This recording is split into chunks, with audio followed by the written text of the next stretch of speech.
વડોદરામાં તૈયાર થયેલી અગરબત્તી પુરુષોત્તમ રૂપાલા હર્ષ સંઘવીની ઉપસ્થિતિમાં મોકલાઈ 45 દિવસ રામ મંદિરમાં સુગંધ ફેલાવશે। અયોધ્યામાં નિર્માણ થયેલા ભગવાન શ્રી રામના મંદિર પરિસરમાં આગામી 22મી જાન્યુઆરીએ પ્રાણ પ્રતિષ્ઠા મહોત્સવ યોજાશે।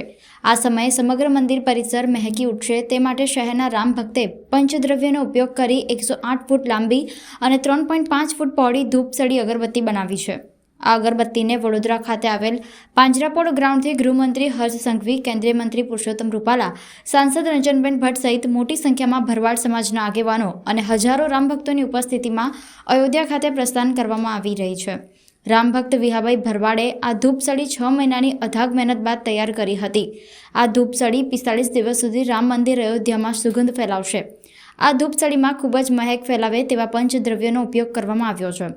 આ ધૂપસળી તેઓના નિવાસ સ્થાનેથી હજારો ભરવાડ સમાજના લોકો અને રામ ભક્તોની હાજરીમાં આજવા રોડ ખાતે આવેલી પાંજરાપોળમાં લાવવામાં આવી હતી। બાદમાં સાંસ્કૃતિક કાર્યક્રમ યોજી તેનું પ્રસ્થાન કરવામાં આવ્યું હતું। આ કાર્યક્રમનું આયોજન વિહાભાઈ ભરવાડ અને તેઓના સમાજના અગ્રણી સાથે સાંસદ રંજનબેન ભટ્ટની અધ્યક્ષતામાં કરવામાં આવ્યું હતું। આ 108 ફૂટ લાંબી અગરબત્તીનું સ્થાન વર્લ્ડ બુક ઓફ રેકોર્ડ યુકેમાં પણ નોંધવામાં આવ્યું છે। આ કાર્યક્રમમાં સાધુ સંતો, મહંતો, રાજ્યના ગૃહમંત્રી હર્ષ સંઘવી, કેન્દ્રીય મંત્રી પુરુષોત્તમ રૂપાલા, સાંસદ, ધારાસભ્યો, મેયર સહિત પદાધિકારીઓ સહિત મોટી સંખ્યામાં લોકો ઉપસ્થિત રહ્યા હતા।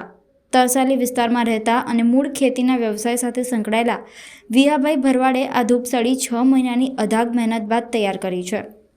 આ ધૂપસળીમાં ખૂબ જ મહેક ફેલાવે એવા પંચદ્રવ્યોનો ઉપયોગ કરવામાં આવ્યો છે। તેનું વજન અંદાજિત 3500 કિલો છે।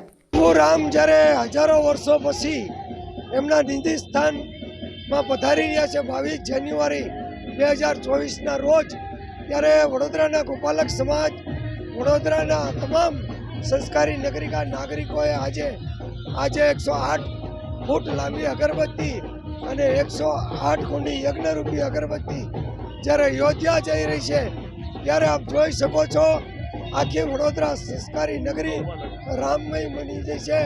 મોટા પાયે ગોપાલક સમાજ જોડાયો છે અને આ જે 108 કુંડી યજ્ઞરૂપી અગરબત્તી છે એ પ્રભુ રામને અયોધ્યામાં અર્પિત કરી અને પ્રજ્વલિત કરવામાં આવશે।